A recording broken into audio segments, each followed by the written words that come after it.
কল্পনা কৰকচোন যদি আপোনাৰ আন্তৰিক অংশত বাস কৰা ক্ষুদ্ৰ জীৱবোৰে বেক্টেৰিয়াই আপোনাৰ মন, ওজন, টোপনি, ৰোগ প্ৰতিৰোধ ক্ষমতা, আনকি আপোনাৰ মগজুৰ কাম-কাজৰ ধৰণকো নিয়ন্ত্ৰণ কৰে, তেন্তে কেনে অনুভৱ হ'ব? শুনিবলৈ আচৰিত হ'ব পাৰে, কিন্তু সত্য। আপোনাৰ আন্তৰিক অংশ বা পেটে কেৱল খাদ্য হজম কৰিবলৈ কাম নকৰে। ই এখন সম্পূৰ্ণ পৃথিৱী। আমি মাইক্ৰবায়ম বুলি কোৱা এখন লুকাই থকা পৃথিৱী। এই মাইক্ৰবায়মটো বুজি পোৱা আৰু নিৰাময় কৰাটোৱে হৈছে ডক্টৰ উইলিয়াম ডেভিছৰ দ্বাৰা লিখা এই কিতাপখনৰ মিছন।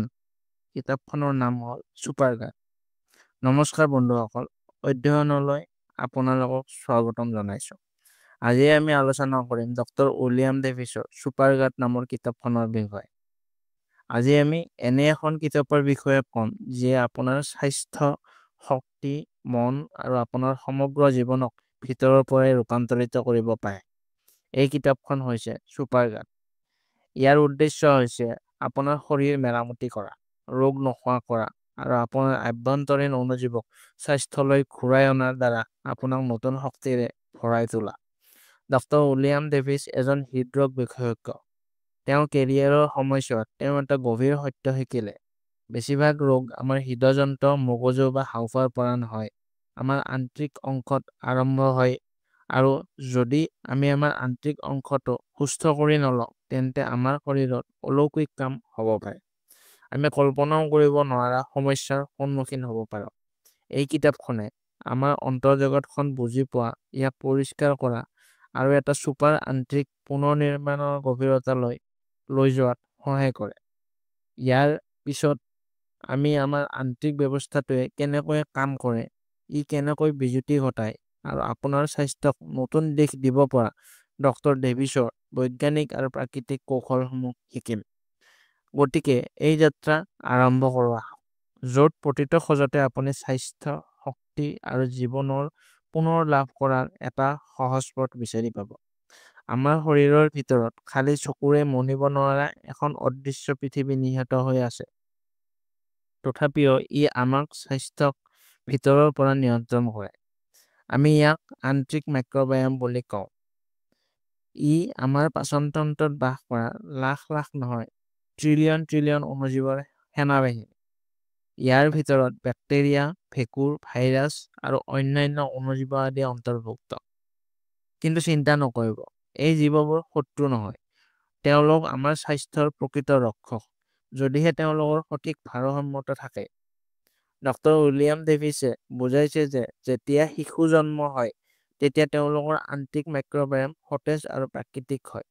কিন্তু বয়স হোৱাৰ লগে লগে আমাৰ জীৱনশৈলী, খাদ্যাভ্যাস, ঔষধৰ বাবে এই ভাৰসাম্যতাৰ ক্ৰমান্বয়ে অৱনতি ঘটে। আজিৰ আধুনিক জীৱন, জাংক ফুড, প্ৰচেছড ফুড, চেনীযুক্ত খাদ্য, অত্যাধিক তেল, সঘনাই এণ্টিবায়'টিকৰ ব্যৱহাৰ, টোপনিৰ অভাৱ আৰু অহৰহ মানসিক চাপে আমাৰ আন্তৰিক অংশ, সূক্ষ্ম জগতখন সম্পূৰ্ণৰূপে বিঘ্নিত কৰে। যেতিয়া এই সুস্থ বেক্টেৰিয়াবোৰ মৰিবলৈ আৰম্ভ কৰে আৰু ক্ষতিকাৰক বেক্টেৰিয়াবোৰ বৃদ্ধি পাবলৈ আৰম্ভ কৰে, ইয়াক ডিছবায়'চিছ বুলি কোৱা হয়, অৰ্থাৎ আন্তৰিক অংশৰ পৰিৱেশতন্ত্ৰ ভাৰসাম্যহীন হৈ পৰে। অৰ্থাৎ আপোনাৰ আন্তৰিক অংশত থাকিবলগীয়া অনুজীৱবোৰ হয় মৃত্যুমুখত পৰিছে, নহয় ভাৰসাম্যহীন হৈ পৰিছে, আৰু গেছ, পেট ফুলা, কৌষ্ঠকাঠিন্য, হতাশা, উদ্বেগ, ছালৰ সমস্যা, মেদবহুলতাৰ দৰে সমস্যাৰ সৃষ্টি কৰা বেক্টেৰিয়াৰ সংখ্যা বৃদ্ধি পাইছে। এই ভাৰসাম্য হেৰুওৱা আন্তৰাই আপোনাৰ দৈনন্দিন জীৱনত প্ৰত্যক্ষ প্ৰভাৱ পেলায়। আপুনি সঘনাই পেট ফুলা, টোপনি নোহোৱা আৰু সৰু সৰু কথাৰ ওপৰত খিংখিঙীয়া অনুভৱ কৰে। আপুনি মনত এটা ধুমুহাময় অনুভৱ কৰে, যাক ডক্টৰ ডেভিছে মগজুৰ কুঁৱলী বুলি কয়, আৰু মাজে মাজে মিঠাইৰ বাবে হাহাকাৰ কৰে। তদুপৰি ই ৰোগ প্ৰতিৰোধ ক্ষমতা দুৰ্বল কৰি শাৰীৰিক অসুস্থতাৰ প্ৰতি অধিক দুৰ্বল কৰি পৰে। কিতাপখনত এটা কেছ ষ্টাডিৰ কথা উল্লেখ কৰা হৈছে। এগৰাকী মহিলা যিয়ে সঘনাই পেটৰ বিষ, উদ্বেগ আৰু ভাগৰুৱা অৱস্থাত ভুগিছিল। তাইৰ ডাক্তৰে কেৱল এন্টাচিড আৰু এণ্টিবায়'টিকহে লিখিছিল যদিও একোৱে কাম কৰা নাছিল। ডক্টৰ ডেভিছৰ আন্তৰিক প্ৰট'কল গ্ৰহণ কৰিলে কেইসপ্তাহমানৰ ভিতৰতে তাইৰ সমস্যাবোৰ ক্ৰমান্বয়ে নাইকিয়া হৈ গ'ল। কেৱল তাইৰ পেটটোৱে ভাল হোৱাই নহয়, তাইৰ মন, শক্তিৰ মাত্ৰা আৰু ছালৰ উন্নতিও হৈছিল। এইটো মাত্ৰ এটা উদাহৰণ, কিন্তু শ শ লোকে উপলব্ধি কৰিছে যে প্ৰকৃত নিৰাময় বাহিৰত নহয়, তেওঁলোকৰ আন্তৰিক অংশৰ ভিতৰতে আছে। এই শিতানৰ মূল বাৰ্তাটো হ'ল, যদি আমি আমাৰ আন্তৰিক মাইক্ৰবায়ম বুজি পাওঁ, তেন্তে আমি আমাৰ আধাতকৈও অধিক সমস্যা নিৰ্মূল কৰিব পাৰোঁ।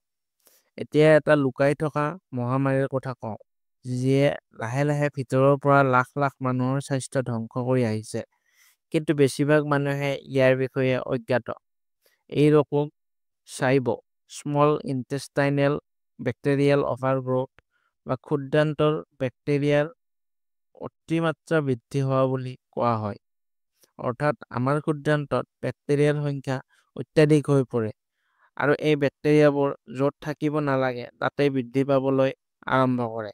সাধাৰণতে বেছিভাগ বেক্টেৰিয়া বৃহদান্তত অৰ্থাৎ লাৰ্জ ইণ্টেষ্টাইনত পোৱা যায়, য'ত ইহঁতৰ কাম হজম কৰাত সহায় কৰা।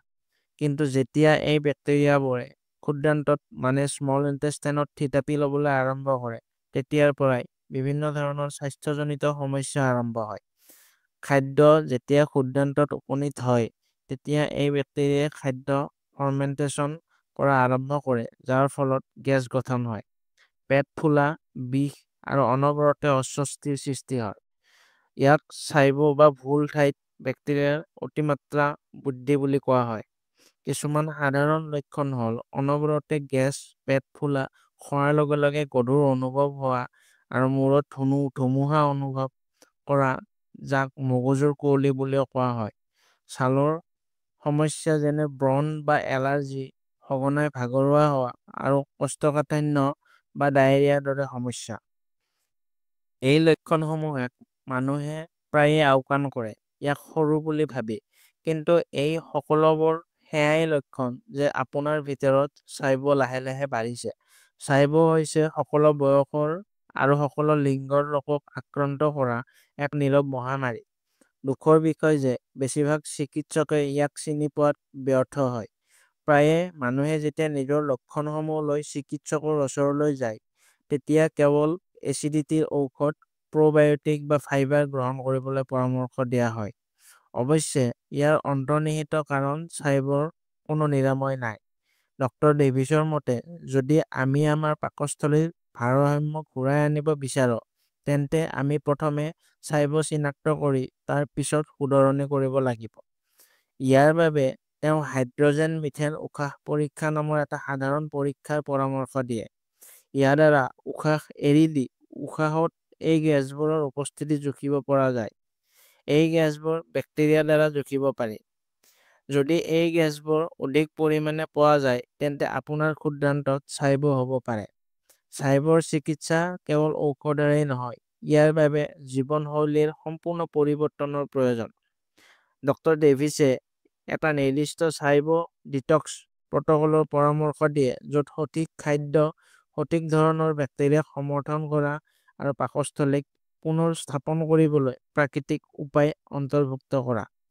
তেওঁ বুজাইছে যে যেতিয়া পাকস্থলী সঠিকভাৱে পৰিষ্কাৰ কৰা হয়, তেতিয়া কেৱল আন্তৰিক অংশতে নহয়, মগজু, ছাল, শক্তিৰ মাত্ৰা আৰু ৰোগ প্ৰতিৰোধ ক্ষমতাৰ ক্ষেত্ৰতো যথেষ্ট উন্নতি দেখা যায়।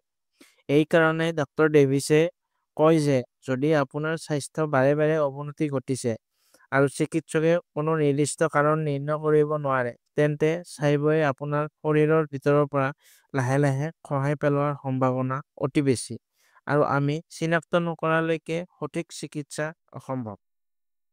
আমি প্ৰায়ে শুনিবলৈ পাওঁ যে খাদ্য কেৱল পেট ভৰোৱাৰ বাবে নহয়, ই ঔষধো হ'ব পাৰে যদি সঠিকভাৱে খোৱা হয়।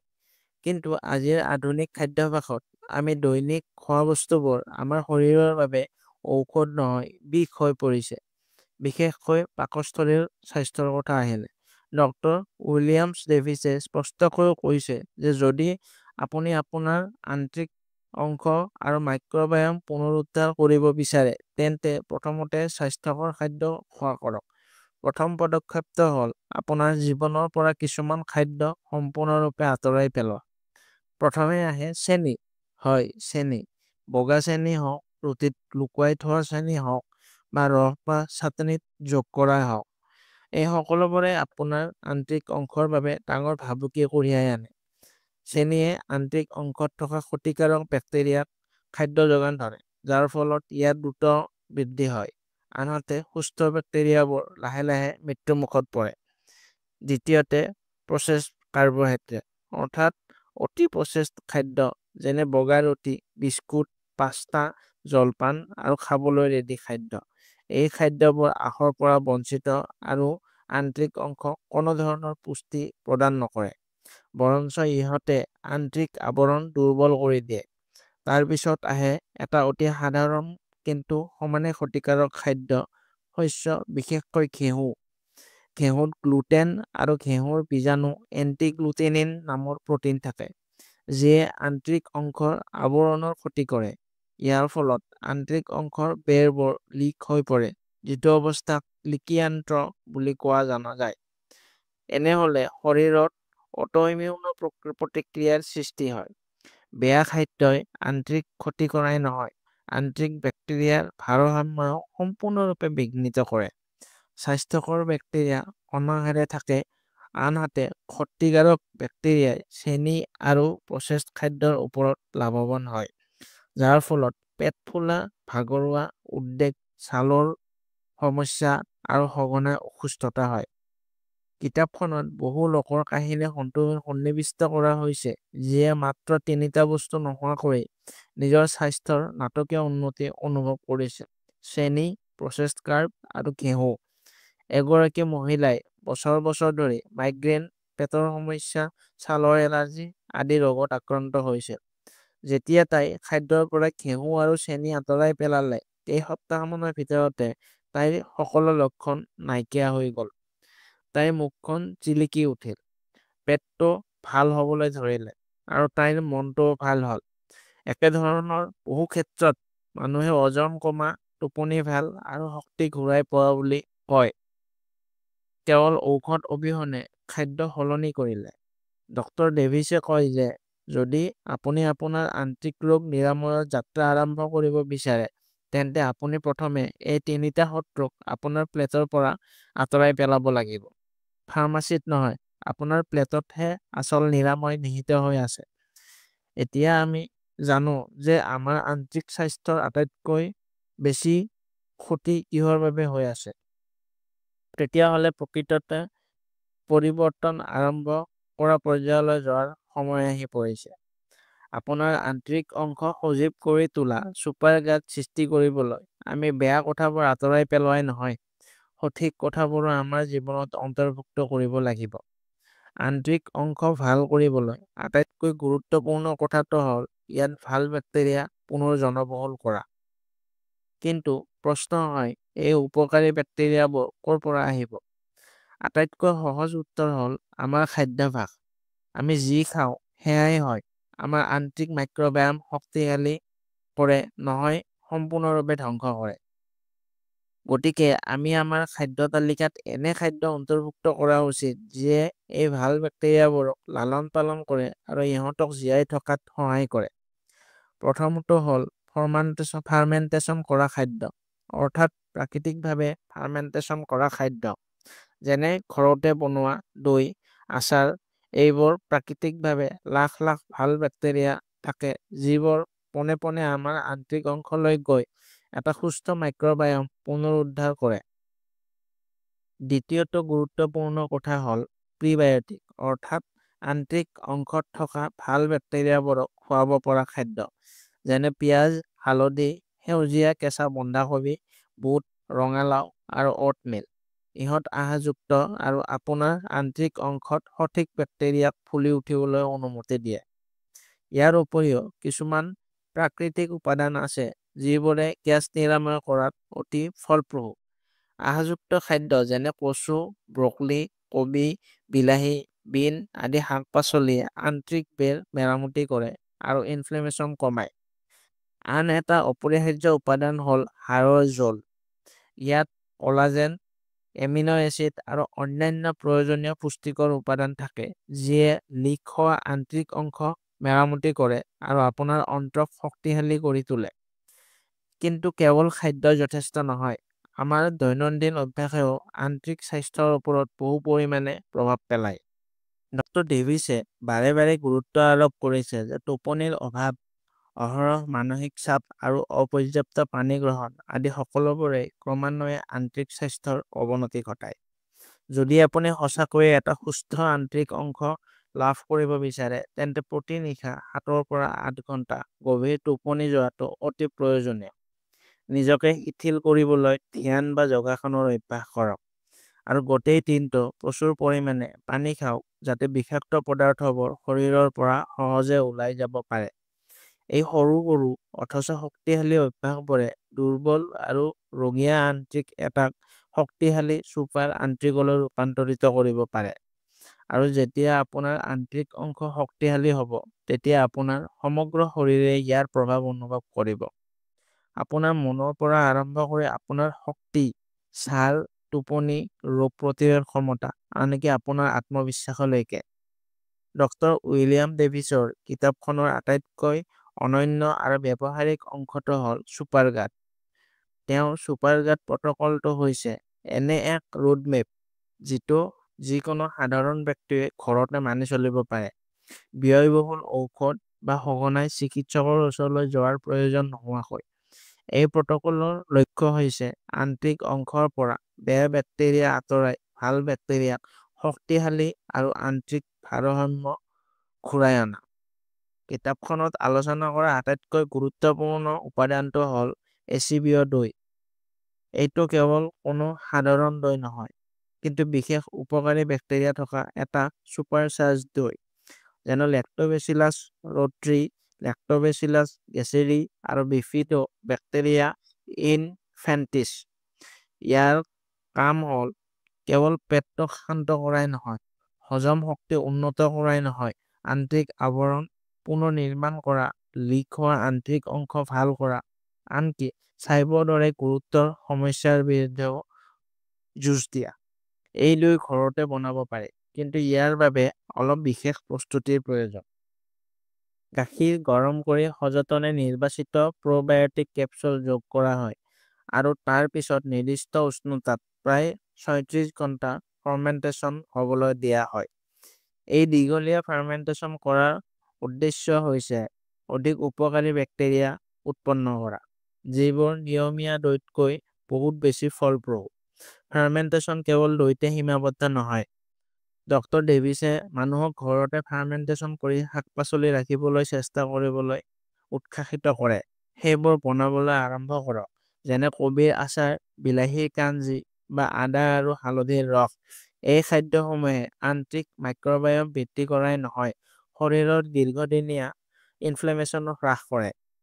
কোনবোৰ প্ৰ'বায়'টিক আৰু প্ৰিবায়'টিক একেলগে সৰ্বোত্তম কাম কৰে সেই কথাও বুজাই দিয়ে।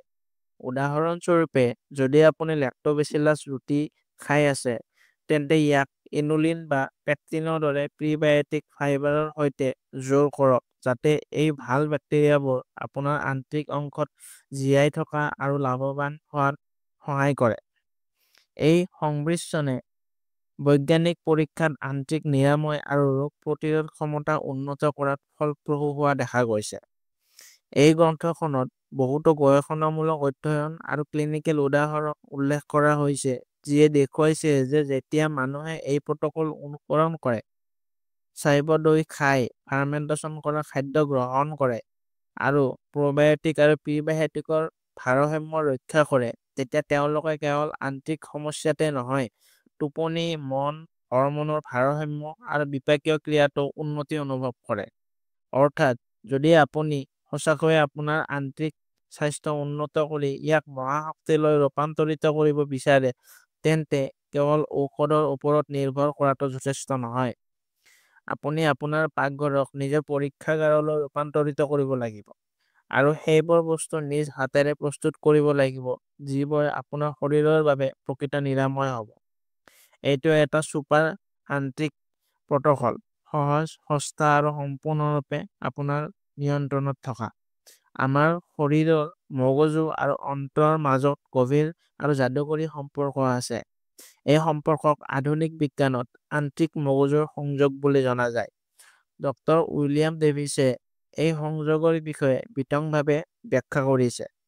বুজাইছে যে আমাৰ মন, চিন্তা, ক্ষমতা, আনকি আমাৰ টোপনিও আমাৰ আন্তৰিক স্বাস্থ্যৰ ওপৰত কেনেকৈ প্ৰত্যক্ষভাৱে নিৰ্ভৰশীল হয়। আপুনি হয়তো লক্ষ্য কৰিছে যে যেতিয়া আপোনাৰ পেটটো ভাল নহয়, তেতিয়া আপোনাৰ মনটো অস্থিৰ হৈ পৰে। বা যেতিয়া আপুনি মানসিক চাপত থাকে, তেতিয়া আপুনি পেটত বিষ বা গেছ অনুভৱ কৰে। এয়া কোনো কাকতলীয়া কথা নহয়, বৰঞ্চ আপোনাৰ আন্তৰিক আৰু মগজুৰ মাজত দুমুখীয়া যোগাযোগ থাকে, আৰু এই যোগাযোগ ভেগাছ নাৰ্ভ নামৰ বিশেষ স্নায়ুৰ জৰিয়তে হয়। যদি আমাৰ আন্তৰিক অংশৰ ভাৰসাম্য ঠাইৰ বাহিৰত থাকে, অৰ্থাৎ যদি অত্যাধিক ক্ষতিকাৰক বেক্টেৰিয়া থাকে বা আন্তৰিক আৱৰণ লিক হয়, তেন্তে ইয়াৰ প্ৰত্যক্ষ প্ৰভাৱ মগজুত পৰে। ইয়াৰ ফলত উদ্বেগ, হতাশা, মগজুৰ কুঁৱলী, টোপনিৰ অসুবিধাৰ সৃষ্টি হয়। বছৰ বছৰ ধৰি হতাশা বা উদ্বেগৰ সৈতে যুঁজি থকা লোকসকলৰ বাস্তৱ জীৱনৰ উদাহৰণ এই গ্ৰন্থখনে আগবঢ়াইছে। কিন্তু এবাৰ তেওঁলোকে নিজৰ আন্তৰিক অংশৰ যত্ন ল'বলৈ আৰম্ভ কৰিলে, যেনে দৈ, ফাৰ্মেণ্টেশ্যন কৰা খাদ্য, প্ৰ'বায়'টিক, প্ৰিবায়'টিক খাদ্য গ্ৰহণ কৰিলে, তেওঁলোকৰ স্বাস্থ্যৰ উন্নতি হ'ব ধৰে। মনটো শান্ত হৈ পৰে আৰু টোপনি গভীৰ হৈ পৰে। এই পৰিৱৰ্তন কেৱল তেওঁলোকৰ কল্পনাৰ নাছিল। মেডিকেল স্কেন আৰু আচৰণৰ পৰীক্ষাটো নিশ্চিত কৰা হৈছে। ইয়াত আহিছে মনোবায়'টিকৰ মনোমোহা ধাৰণাটো। এইবোৰ বিশেষ প্ৰ'বায়'টিক যিয়ে কেৱল পাচনতেই নহয়, মানসিক স্বাস্থ্যতো প্ৰভাৱ পেলায়। এই বেক্টেৰিয়াই আপোনাৰ মগজুৰ চেৰ'টনিন আৰু ডপামিনৰ দৰে সুখৰ ৰাসায়নিক পদাৰ্থক প্ৰভাৱিত কৰে।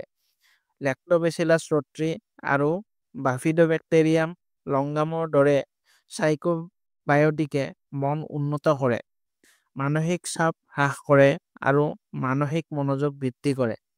এই কাৰণে আধুনিক স্নায়ুবিজ্ঞান আৰু মনোৰোগ চিকিৎসা দুয়োটাই স্বীকাৰ কৰিছে যে মগজুৰ চিকিৎসা কেৱল ঔষধেৰেই নহয়, আন্তৰিক মেৰামতিৰ দ্বাৰাও কৰিব পাৰি।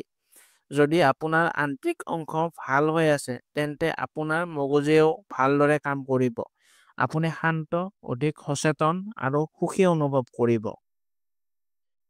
তেতিয়া যদি আপুনি বছৰ বছৰ ধৰি মন বেয়া, উদ্বেগ বা টোপনিৰ সমস্যাৰ সৈতে যুঁজি আছে, উত্তৰ আপোনাৰ মনত নহয়, কিন্তু আপোনাৰ আন্তৰিকতাত থাকিব পাৰে। আৰু যেতিয়া আপুনি আপোনাৰ ছুপাৰ গাত গঢ়ি তোলে, তেতিয়া আপুনিও ছুপাৰ মাইণ্ডৰ ভেটি স্থাপন কৰি আছে। আমি যেতিয়া ছুপাৰ গাটোৰ কথা কওঁ, তেতিয়া মানুহে প্ৰায়ে ভাবে যে ই কেৱল পেট বা পাচনতন্ত্ৰৰ স্বাস্থ্যৰ কথা কৈছে। কিন্তু বাস্তৱত ইয়াৰ প্ৰভাৱ আমাৰ সমগ্ৰ শৰীৰত পৰে। যেতিয়া আপোনাৰ আন্তৰিক অংশ সুস্থ হয়, ই আপোনাক ওজন কমোৱাত সহায় কৰে, আপোনাৰ ৰোগ প্ৰতিৰোধ ক্ষমতা শক্তিশালী কৰে, আনকি আপোনাৰ ছালখনো জিলিকি উঠে আৰু স্পষ্ট কৰে। প্ৰথম অগ্ৰাধিকাৰ হ'ল ওজন কমা। বহুতে ঘণ্টাৰ পিছত ঘণ্টা ধৰি ব্যায়াম কৰে, তথাপিও তেওঁলোকে ওজন কমাব নোৱাৰে। আন্তৰিক বিসংগতিৰ বাবে এনে নহয়। যেতিয়া আপোনাৰ আন্তৰিক অংশ সুস্থ নহয়, তেতিয়া আপোনাৰ বিপাকীয় ক্ৰিয়া লেহেমীয়া হয় আৰু ইনফ্লেমেশ্যন বৃদ্ধি পায়। কিন্তু যেতিয়া আপুনি আপোনাৰ আন্তৰিক অংশ সুস্থ কৰে, যেনে ছুপাৰ আন্তৰিক প্ৰট'কল গ্ৰহণ কৰি, তেতিয়া আপোনাৰ বিপাকীয় ক্ৰিয়াই ভালদৰে কাম কৰিবলৈ আৰম্ভ কৰে। ইয়াৰ ফলত কেলৰি হিচাপ নকৰাকৈও ওজন ক্ৰমান্বয়ে কমি যায়।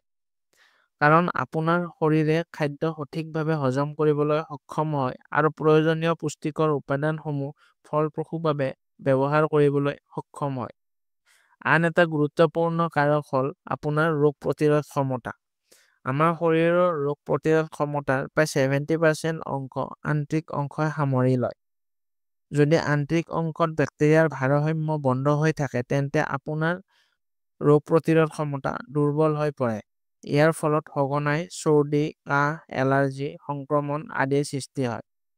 কিন্তু যেতিয়া আপোনাৰ আন্তৰিক অংশ সুস্থ হয়, তেতিয়া আপোনাৰ শৰীৰ সংক্ৰমণৰ বিৰুদ্ধে যুঁজিবলৈ অধিক সাজু হয়।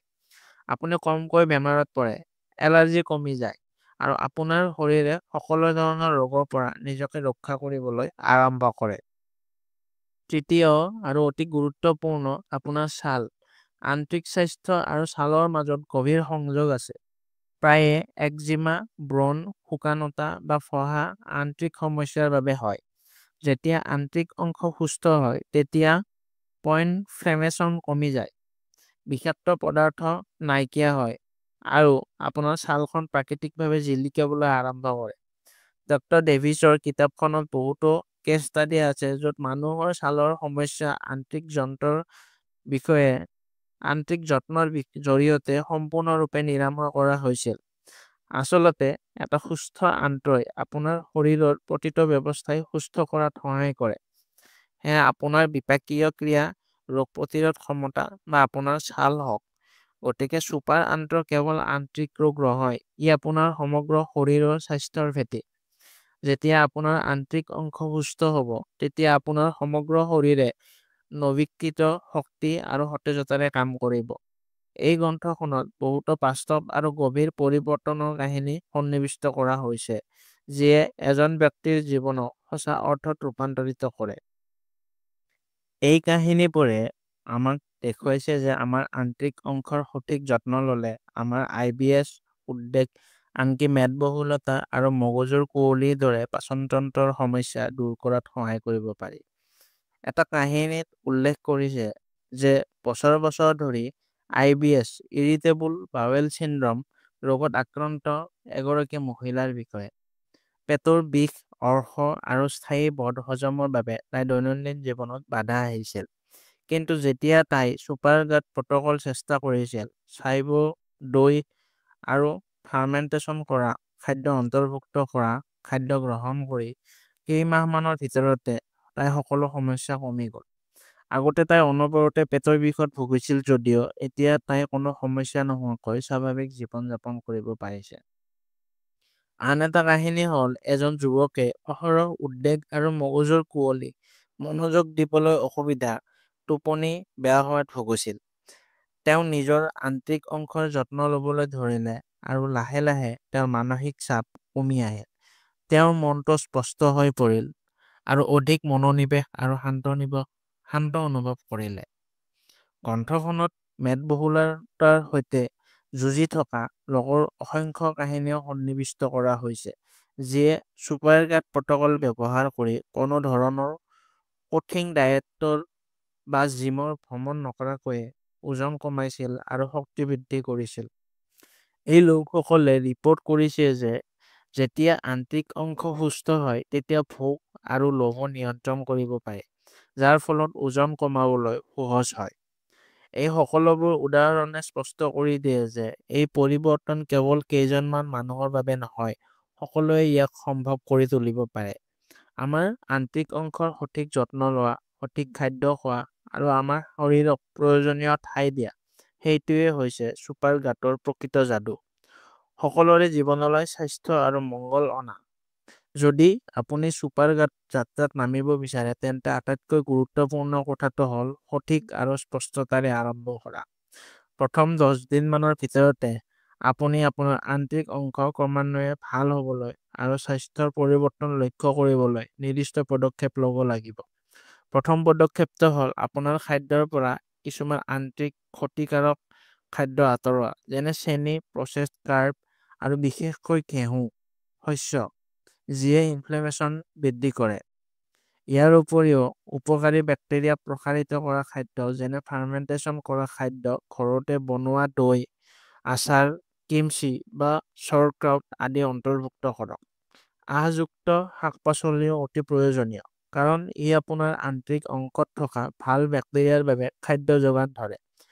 আন এটা গুৰুত্বপূৰ্ণ অভ্যাস হ'ল দৈনিক প্ৰ'বায়'টিক সেৱন কৰা, বিশেষকৈ কিতাপখনত পৰামৰ্শ দিয়া অভ্যাসবোৰ, যাতে আপোনাৰ আন্তৰিক অংশত ভাল বেক্টেৰিয়াৰ সংখ্যা বৃদ্ধি পায় আৰু ক্ষতিকাৰক বেক্টেৰিয়া নিয়ন্ত্ৰণ কৰিব পাৰে।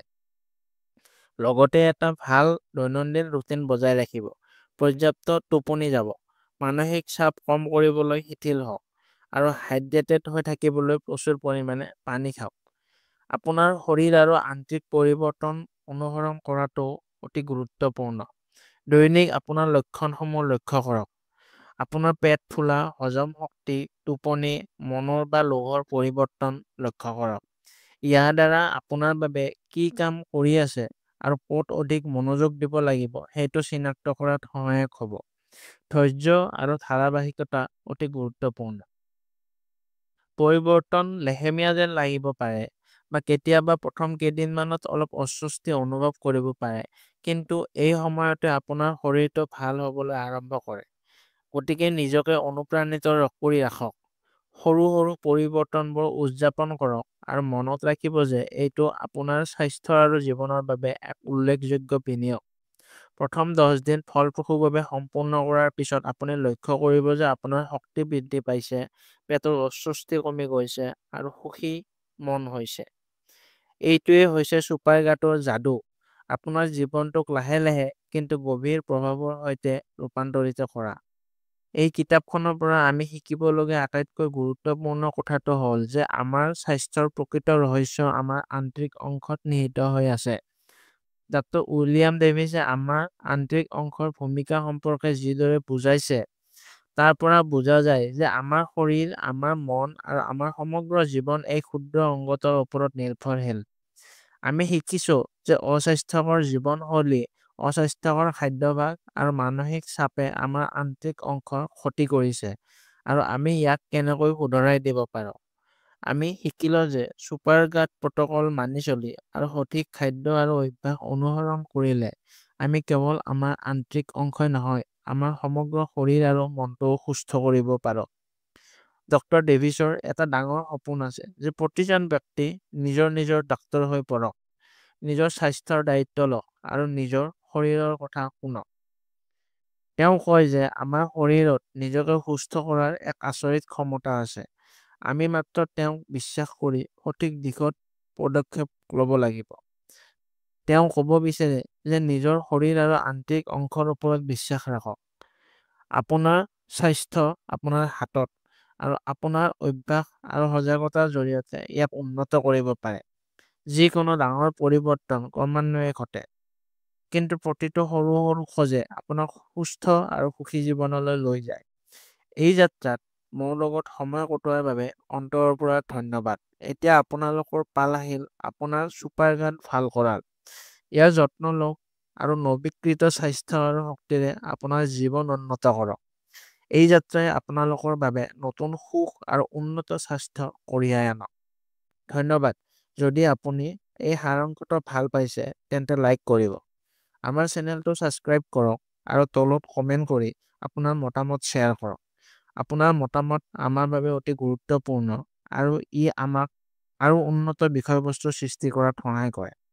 আহক আমি আমাৰ চিন্তাৰ সৈতে মিলি এখন নতুন আৰু উন্নত পৃথিৱী সৃষ্টি কৰোঁ। জয় আই অসম।